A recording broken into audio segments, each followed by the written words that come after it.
Hello, this is Saxena from Just Tutors. Today in this video we are going to learn more about quadratic equations.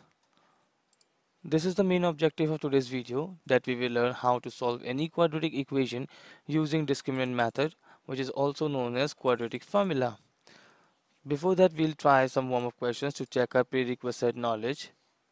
Here we have two questions for at warm-up slide. Pause the video and try these questions, and after that you may check your answers provided for you. So here are your answers. If your answers are correct, then very well done. Let's move ahead. Start learning about the quadratic formula or the discriminant method. So here we have that a quadratic equation which is written in standard form, that is ax squared plus bx plus c equals to 0, has the solutions or the value of x is like this, that is x equals to minus b plus minus under root b square minus 4ac over 2a.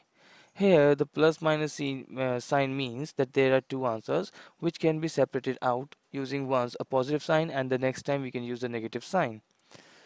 For example, if we say that, let's say for example we have equation 2x squared plus 3x plus 5.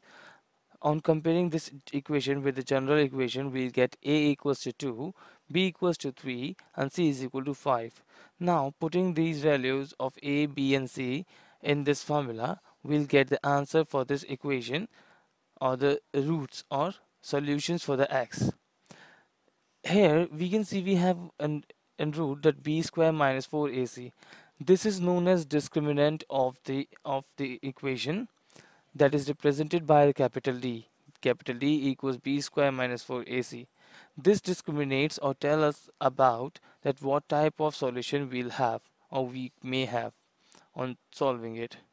Let's learn about the discriminant. Tells about what types of roots we are going to get or the solution we may have. That is known as the nature of roots. How can we decide or determine the nature of roots for any particular equations? So we can use discriminants. If the value of discriminant d is greater than 0, it means the equation will have two unequal real roots. If the equation has the discriminant that is equal to 0, so it may have or it will have solution just one, a unique solution.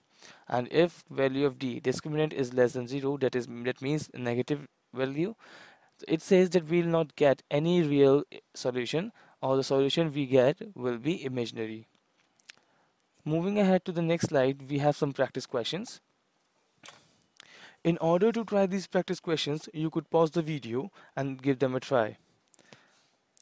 After that, you may also check your answers on the next slide provided for you.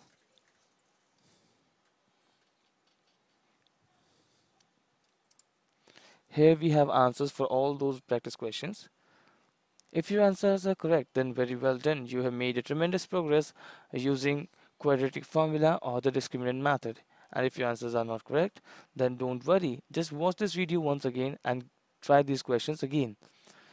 Keep making efforts. That's all for this video. For more videos, you could log on to justtutors.com. Thank you.